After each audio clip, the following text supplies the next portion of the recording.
Today we're going to be doing a general railway roundup sort of video, having a bit of an update on what's been going on here over the last few months, starting off in the workshop, having a bit of a coal update while we're here, have a look in the museum and also visit the new Caffi Cledrau across the way.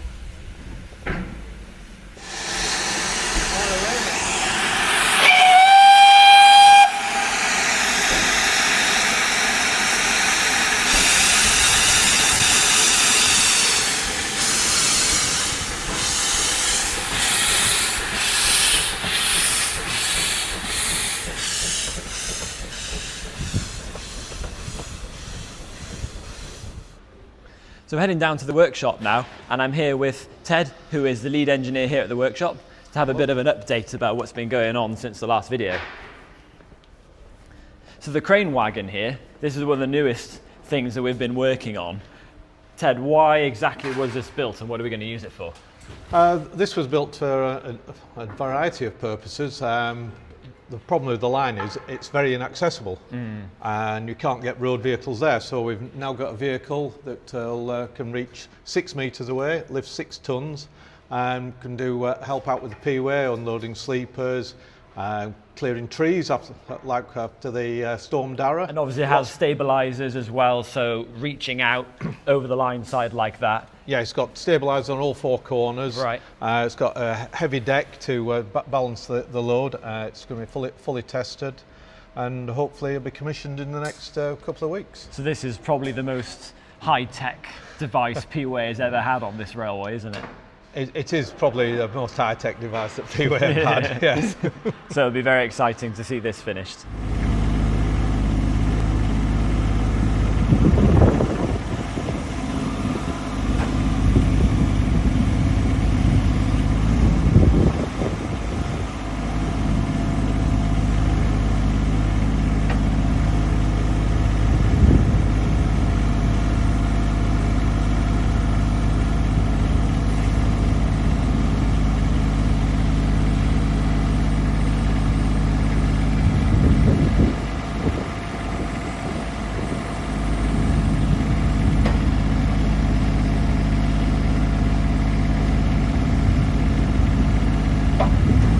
So we've got attachments for lifting pretty much anything we need to lift here, right?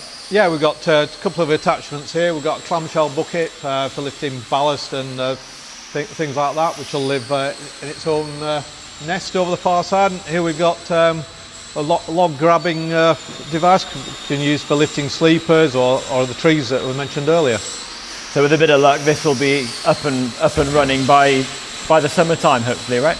Yeah, we are just coming to the final bit. We're going to do the brake test on it and then do some commissioning tests and then it'll be into traffic. Awesome. And then behind us we have the bits of engine number 9, the 3rd Rheidol tank, the chassis here, and then the boiler over in the far corner there. I think, aren't I right, the boiler's just passed its hydraulic test, is that right? Yeah, the boiler is basically complete. We've completely stripped it down, it's been inspected, we've retubed it, beaded all the tubes in, we've hydraulic tested it, and it's all ready to go back into the frames. Brilliant. Obviously we've got some work to do on the frames first, yeah. So we're leaving it to one side. The cladding will be going on in the next few weeks, so it can all be painted. But the next job is the frames, and there's going to be brand new tanks made for it as well. Is that right? Yes, we've got a pair of brand new tanks for number 9. We got them at the same time as we got them for number 7, which we did quite a few years ago. Yeah. So they're stored up there on the mezzanine. Brilliant. So we'll be riveting those this summer.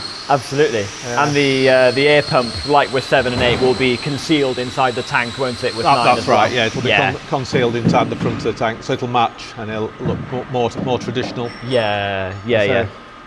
Because since the conversion to air braking, the pump was on the front apron in a very prominent place, wasn't it? So yeah, that'll be a nice aesthetic choice. Where are these wheels from here? These wheels are from the Welshbourne Landwehr Light Railway. Yeah. We did a refurbishment on the 822, the Earl, a number of years ago, and we're turning these wheels so they can do the Countess in-house. So we've reprofiled the wheels, We've got to machine the journals now to get them through, and then we're going to check the quartering on them to make sure that it's spot on for them, so they can carry on and restore it, and hopefully they'll get it back in traffic in the next few years. Oh, there we go. Brilliant.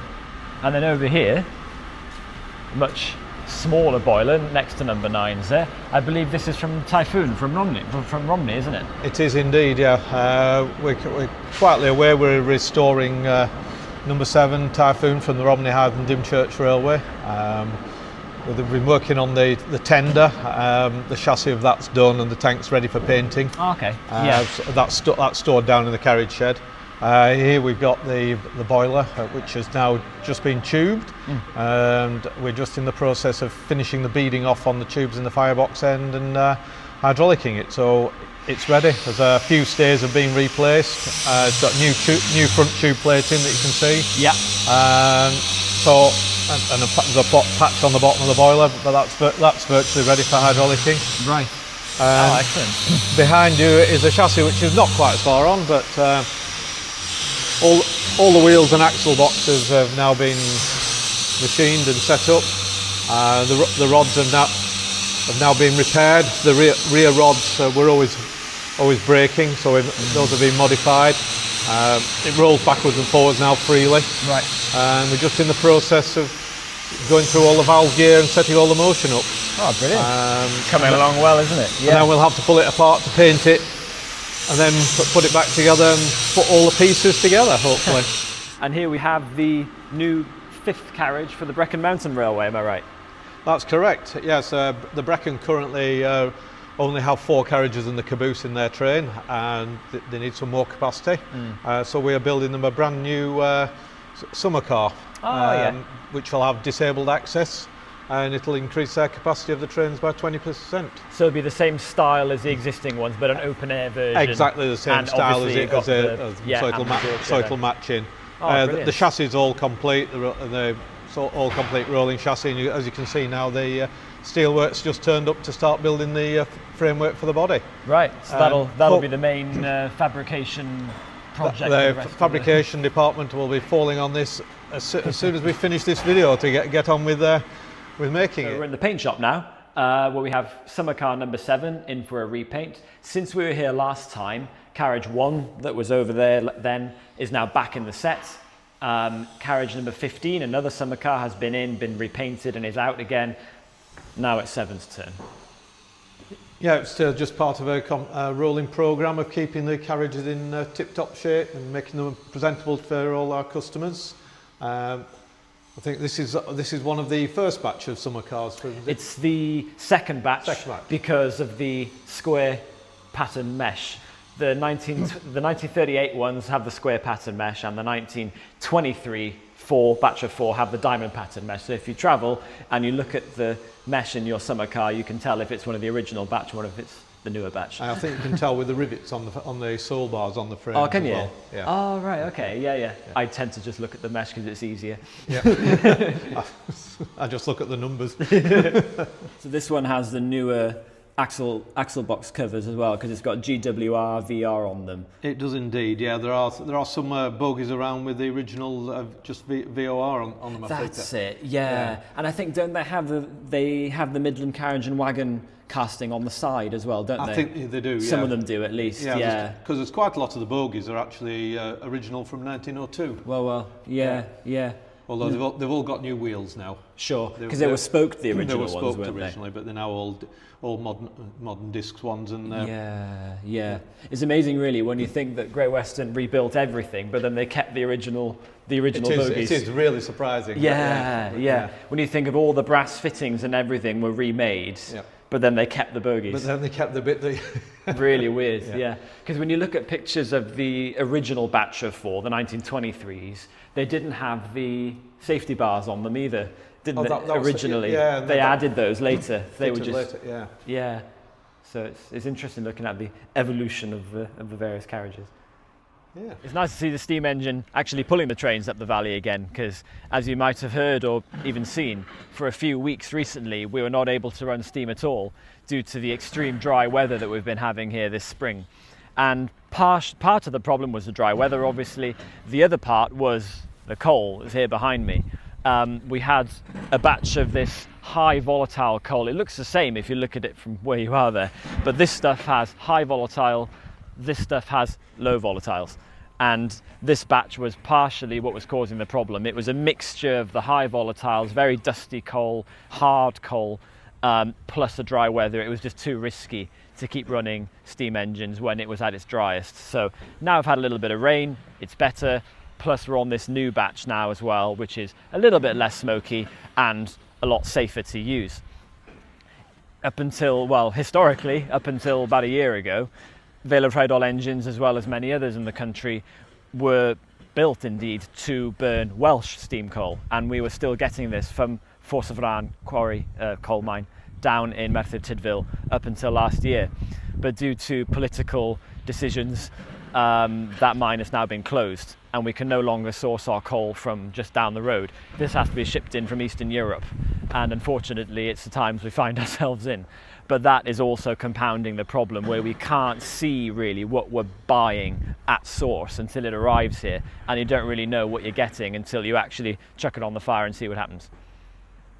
New addition for us here on the other side of the track from the platform in Aberystwyth is the new Caffi Cledrau. Cledrau is Welsh for track or rails, hence why it's called that. This opened only a few weeks ago, and it's the first cafe, permanent cafe, we've ever had here at Aberystwyth station. So it's a great addition, and people can pop in here whether you're travelling on the train or not. It's always open whenever the train's running. Here we go, that's the latest updates, roundup from whatever's happening on the Vale of Rheidol Railway. Hope you enjoyed it. Next, coming up in a couple of weeks, will be the first video on our Collection X locomotives, dedicated to one locomotive each time, and we're going to be looking at the Gwalior, one of the Gwalior Pacifics that we have here from Collection X. Following that, in another 2 weeks, we're going to have the story of the harbour branch, leading on from that Aberystwyth station video, went up a few weeks ago. We're going to be following on from that and looking at the next part of the original line, the harbour branch, down to, yes, Aberystwyth Harbour, and moving on from there. So I'll see you for the next one.